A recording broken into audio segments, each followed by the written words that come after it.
देखिए, ये चर्चाएं हमने भी आप ही से सुनी।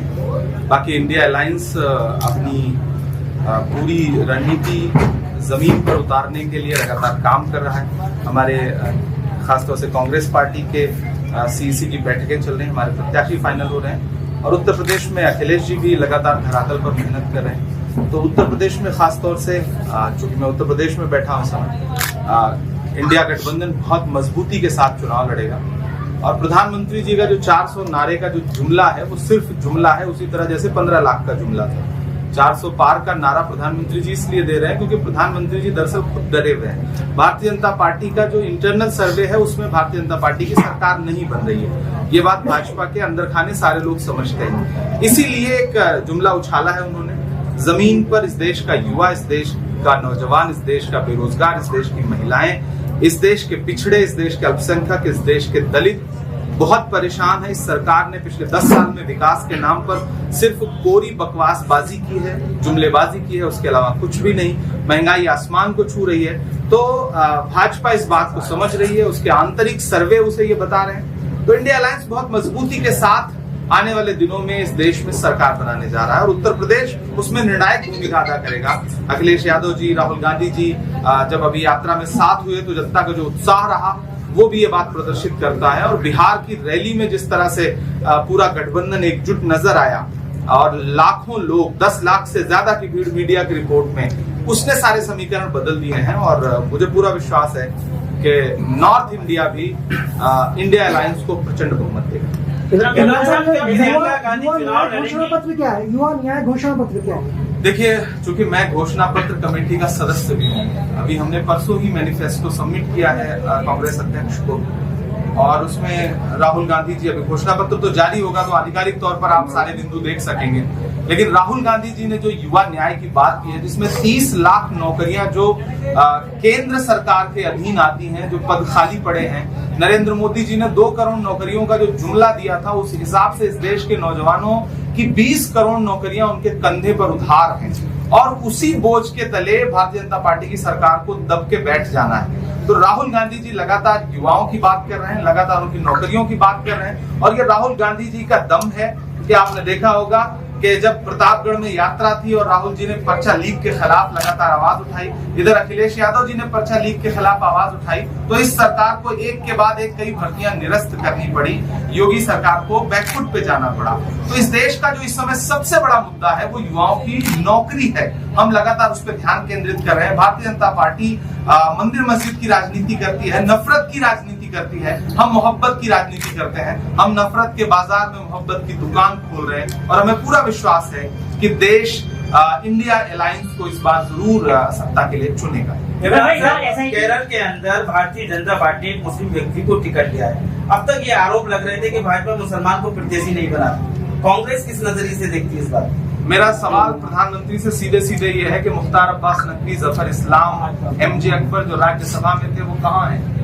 उनको एक के बाद एक आपने कूड़ेदान में फेंक दिया। आप बात करते हैं सबका साथ सबका विकास की, आपने मौलाना आजाद नेशनल फेलोशिप बंद कर दी, आपने मदरसा प्री मैट्रिक के जितनी भी स्कॉलरशिप थी बंद कर दी, आपने मौलाना आजाद फाउंडेशन बंद कर दिया, आपने राजनीतिक प्रतिनिधित्व के नाम पर 0 दिया। मलप्पुरम की एक ऐसी सीट पर टिकट दे करके आप बरी हो जाना चाहते हैं जहां आपके पास और कोई विकल्प ही नहीं है। तो ये दरअसल झूठी पार्टी है और इनके जुमले और इनकी बहानेबाजियां देश समझ रहा है और इस देश का अल्पसंख्यक भी समझ रहा है। एसआईटी की रिपोर्ट आई अभी मदरसों को बंद करने के लिए तहलका उसको बताया गया है 13,000। गृह मंत्रालय न जाने कितनी बार इस तरह की जांच करवा चुका है। इस तरह के कितने इससे पहले एसआईटी गठित हो चुके हैं। ये चुनावी स्टंट है, इससे ज्यादा कुछ भी नहीं। चुनावी बॉन्ड मामले में एसबीआई को अवमानना का नोटिस हुआ है। चुनावी बॉन्ड मामले में एसबीआई को, बैंक को अवमानना का नोटिस हुआ है। माननीय उच्चतम न्यायालय को एसबीआई से लगातार पूछना चाहिए। वो सरकार जो हर दिन लोगों के कागज चेक करती रहती है, वो जब उसके चुनावी चंदे के बारे में जानकारी चाहिए गई तो एसबीआई जिस तरह बहाना बना रही है, मुझे लगता है माननीय उच्चतम न्यायालय को और जोर का एक डंडा चलाना चाहिए ताकि भारतीय जनता पार्टी की जो चुनावी लूट है वो देश के सामने आ सके। क्या प्रियंका गांधी चुनाव लड़ेंगी विधायक रैली से? हर कार्यकर्ता कांग्रेस पार्टी का चाहता है कि वो चुनाव लड़े। ये फैसला जो हमारी सेंट्रल इलेक्शन कमेटी है उसको करना है, खुद प्रियंका जी को करना है, तो 1-2 दिन में स्थिति क्लियर हो जाएगी। विक्रांत साहब, संभल से गठबंधन में एक सीट गई थी समाजवादी के खाते में, अब क्या तय हो पाएगा? क्या अखिलेश जी से बात हो पाएगी टिकट को लेकर के? आप देखिए, इसका फैसला अखिलेश जी को करना है। मैं तो जाहिर सी बात है, गठबंधन दल है हमारे, वो घटक दल है। बर्क साहब प्रत्याशी थे, उनका इंतकाल हो चुका है। हाँ, यकीनन एक बहुत बड़ा नुकसान है, और समाजवादी हमेशा से बर्क साहब को सम्मान देती रही है, बर्क साहब को प्रत्याशी बनाती रही है, और मुझे पूरा विश्वास है कि अखिलेश जी जन भावना को समझते हैं। कांग्रेस की पहली सूची कब तक लागू होगी? हमारी सेंट्रल इलेक्शन कमेटी की मीटिंग कल भी हुई, आज भी होगी, और इसके तुरंत बाद सूची जारी करेगा। अच्छा, राहुल जी कहाँ से लड़ रहे हैं? बिहार, उत्तर प्रदेश, अन्य राज्यों में अपना प्रतिनिधि खड़ रहे हैं, किसको भाजपा को फायदा पहुंचेगा, ये और पार्टी पहुंचेगा, क्या मान रहे हैं इस बात? देखिए, उनकी राजनीति को तेलंगाना ने खुद नकार दिया। उनके हैदराबाद को छोड़ करके उन्होंने बीआरएस को जिताने के लिए सारे तिकड़म लगाए, सारी कोशिशें की, लेकिन जनता ने नकार दिया, तो खुद के गृह राज्य में नकारे गए। अब बाकी कहीं भी प्रत्याशी खड़ा करें। इस समय देश का मतदाता जानता है कि भारतीय जनता पार्टी लोकतंत्र और संविधान को कुचलना चाहती है। अगर उसे बचाना है तो इंडिया अलायंस के अलावा कोई विकल्प नहीं है। कहीं और वोट देना वोट बर्बाद करने के बराबर होगा। सर, लगातार कांग्रेस पार्टी और साथ ही में जो भी और अन्य दल लगातार ईवीएम को लेकर प्रदर्शन कर रहे हैं, और दूसरी तरफ किसान लगातार प्रदर्शन कर रहे हैं, इसको लेकर क्या कहें? देखिए, जहां तक ईवीएम का सवाल है, हमारी इलेक्शन कमीशन को ये समझना पड़ेगा कि अगर एक देश का एक बड़ा मतदाता वर्ग ईवीएम पे अविश्वास जता रहा है, तो कहीं ना कहीं उनको विश्वास बहाल करने की आवश्यकता है। तो इलेक्शन कमीशन को इस पे सोचना पड़ेगा।